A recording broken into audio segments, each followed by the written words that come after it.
18h43, on se retrouve en direct dans Punchline sur CNews et sur Europe 1, toujours avec Catherine Ney, Louis de Ragnel, Rachel Kahn, Amine El Khatmi. On a le plaisir de recevoir Thibault de Montbrial. Bonsoir, monsieur. Bonsoir. De Montbrial, vous êtes avocat, président du Centre de réflexion sur la sécurité intérieure. Un tout petit mot de ce qui se passe à l'Assemblée nationale, cette espèce de bazar généralisé. Écoutez, encore un tout petit extrait de ce qui s'est passé aujourd'hui. Vous allez me dire si c'est comme ça que vous voyez les représentants de la République française. Écoutez cet après-midi à l'Assemblée.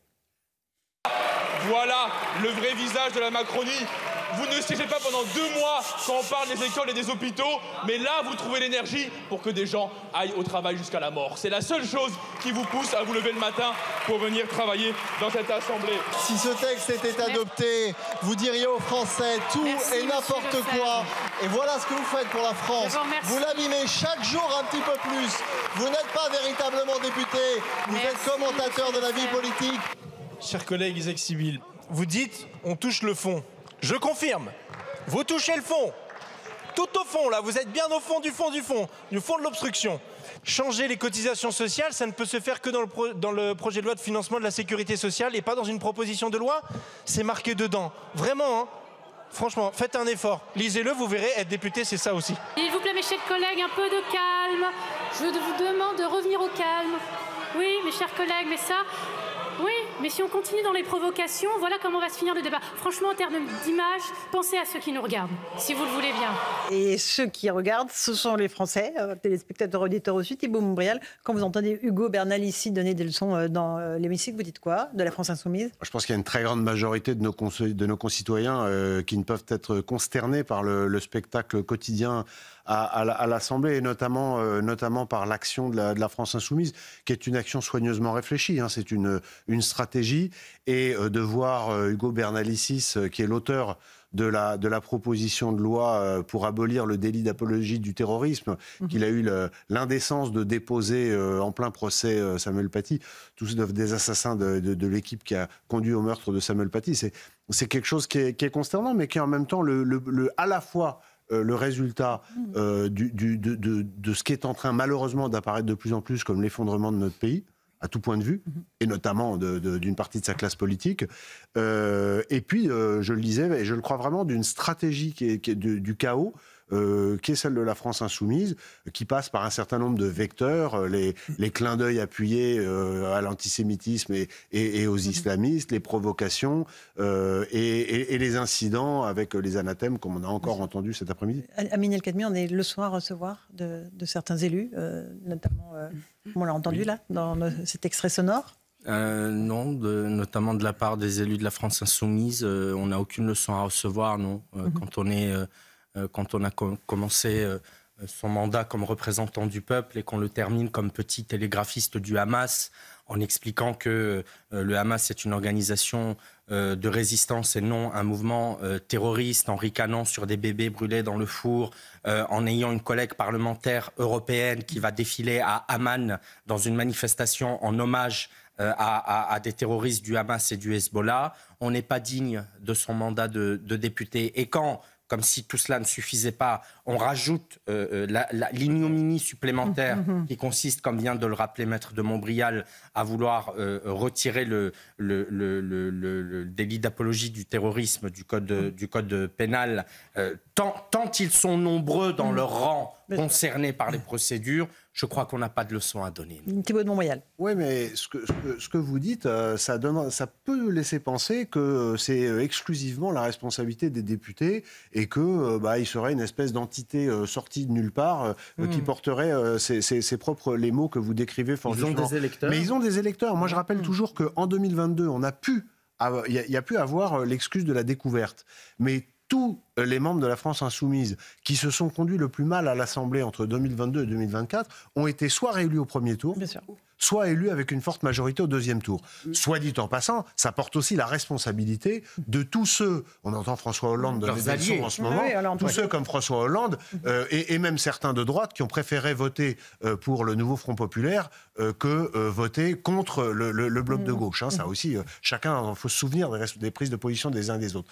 Mais donc il y a une responsabilité de voir ces gens-là se conduire comme ça à l'Assemblée, ça n'est pas le fruit du hasard, c'est le fruit de stratégie politique et on a aussi la classe politique qu'on mérite. Je pense que tous les sondages montrent que la majorité de nos compatriotes, et même la très grande majorité de nos compatriotes, a un besoin, un espoir, une attente maladive de restauration de l'autorité, tout simplement pour que les gens puissent reprendre leurs activités en n'ayant pas peur de se faire agresser au coin de la rue et en sortant, en retrouvant un peu leur pays, parce qu'ils ont de plus en plus de mal à le retrouver, que ce soit dans les villes ou dans les campagnes. Moi, avec mon centre de réflexion sur la sécurité intérieure, je fais 2 ou 3 déplacements par mois. Je vais dans des endroits qui sont des grandes villes et aussi parfois dans des endroits beaucoup plus ruraux. J'entends la même chose partout, c'est-à-dire l'impression qu'expriment les gens, qu'exprime le peuple, d'un décalage total entre la province et entre Paris, et la province et Paris, y compris au sein des appareils politiques. C'est-à-dire que les élus locaux ne se sentent plus forcément représentés par les patrons des partis.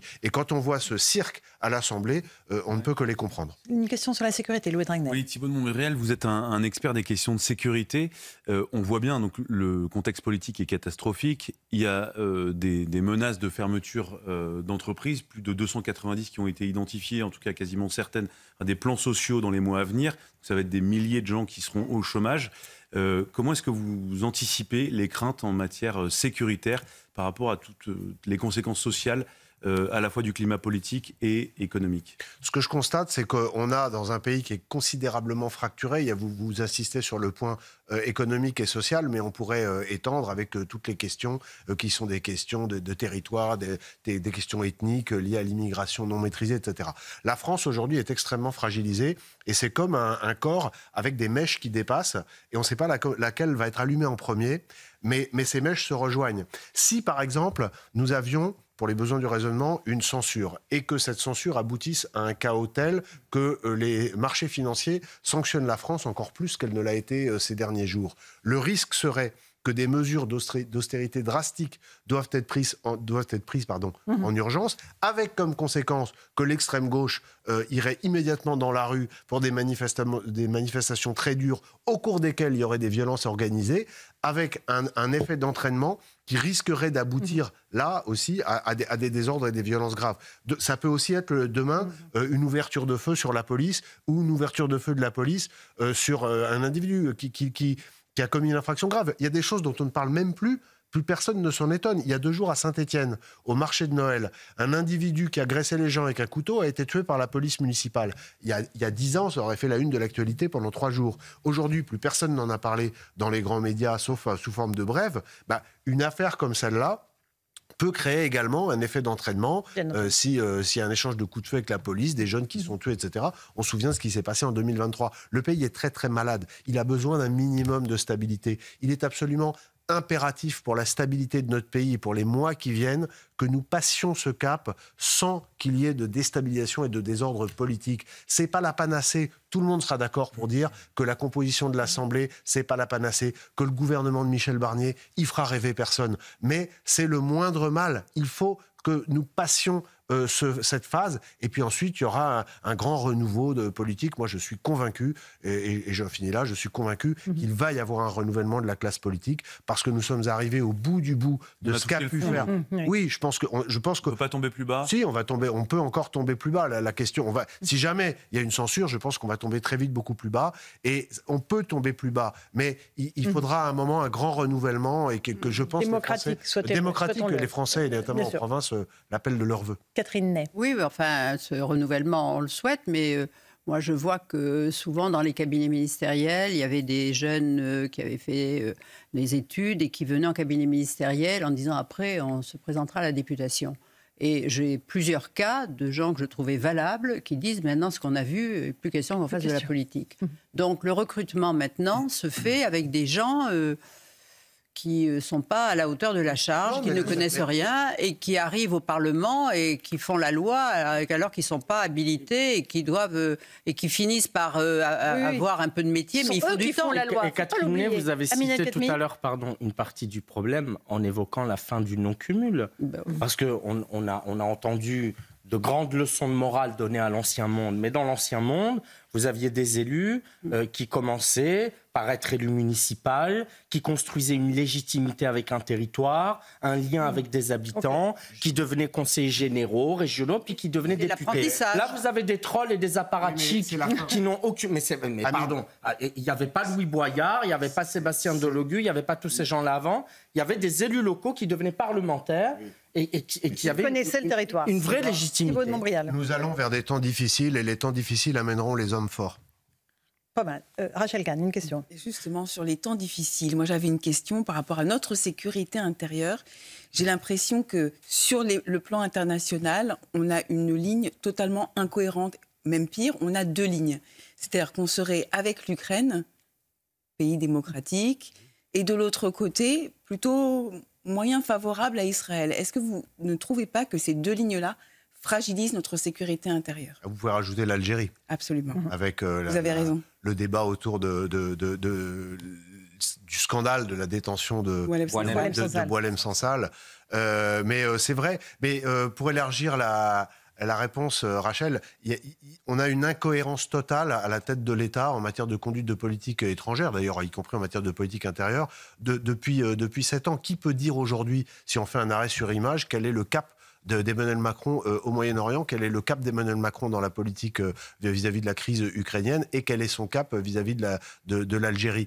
C'est impossible. Non, mais c'est du zigzag permanent. C'est du zigzag permanent. Donc, à partir du moment où il n'y a pas de cap, c'est impossible déjà de peser, d'être respecté, et ensuite de faire ce qui devrait être la tâche de tout gouvernant, c'est-à-dire de penser à 5 ou 10 ans. Juste sur la Russie, un mot moi, qui me fascine. Il faut dire et répéter ce que personne ne dit, que les Russes s'en prennent à nous depuis 2 ou 3 ans en Afrique. C'est-à-dire que nous avons été attaqués, y compris parfois physiquement par les Russes, et nous n'avons pas réagi. On est parti, on a été chassé des pays dans lesquels nous avions une relation bilatérale forte et dont nous avions besoin, et je pense notamment à l'abandon du Niger, avec les conséquences en termes d'uranium, qui sont des conséquences stratégiques. On est parti, c'est-à-dire tout l'héritage africain de la France a été dilapidé en 18 mois. C'est les Russes qui en sont à l'origine, on n'a jamais réagi. Donc aujourd'hui, il faut dire, moi je pense qu'il faut penser à l'avenir. La Russie sera toujours là dans 5 ans, dans 10 ans. Il faut parler aux Russes, mais il faut également se montrer d'une très grande fermeté. La fermeté n'empêche pas le dialogue. Ce qui empêche le dialogue, c'est quand les gens en face de vous, quels qu'ils soient, sentent que vous n'avez aucune conviction, aucune vraie force et que vous êtes dans le zigzag permanent. Et pour finir, je dis également que je pense que sur ces questions-là, il faut avoir un cap, une fermeté, dialoguer et ne pas tout dire. Et le pire, c'est de dire qu'il y a des choses qu'il faut faire sans le dire. Et que les messages passent sans que le grand public le sache. Or, aujourd'hui, on parle beaucoup. Vous savez, les politiques français, plus la France s'affaiblit, plus les gens parlent pour ne rien dire, en devenant ivres de leurs propres paroles. Je vous redis ce que je vous ai dit il y a 5 minutes. On arrive vers les temps difficiles. Les temps difficiles verront revenir au pouvoir les hommes forts.